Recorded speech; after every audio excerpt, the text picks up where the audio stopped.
بسم اللہ الرحمن الرحیم۔ دل تین قسم کا ہے: قلب سلیم، حسد، بغض، شرک، بدعات، ان چیزوں سے محفوظ دل، ایمان، یقین، توکل اور ایسی عبادات سے معمور دل۔ دوسری قسم کا دل قلب مریض، بیمار دل، شبہات اور شہوات کی مختلف بیماریاں جس دل میں جگہ پکڑ لیں اسے قلب مریض کہتے ہیں۔ تیسری قسم کا دل ہے قلب میت۔ قلب مریض کا علاج کریں تو قلب سلیم ہو جاتا ہے، علاج نہ کریں تو قلب میت ہو جاتا ہے۔ قلب مریض کے لیے علاج کی فکر بہت ضروری ہے۔ سب سے پہلے داغ لگتا ہے، پھر دھبے لگتے ہیں، پھر زنگ لگتا ہے، پھر پردے چڑھتے ہیں، پھر تالے لگتے ہیں، پھر الٹا ہوتا ہے۔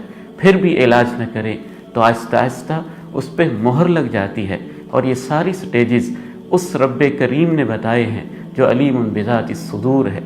کلا بل ران علی قلوبہم ما كانوا یکسبون افلا یتدبرون القرآن ام علی قلوب اقفالها بل طبع اللہ علیہا بکفرہم ختم اللہ علی قلوبہم۔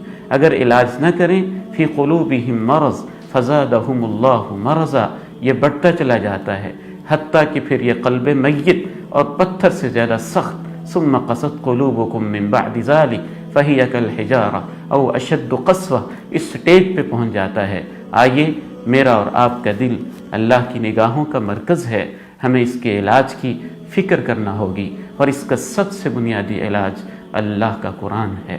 اس سے وابستہ ہو جانا، اس کی تلاوت کرنا، رب کریم سے دعائیں کرنا، انسانیت کے ساتھ خیر خواہی کرنا، یہ اس دل کا علاج ہے۔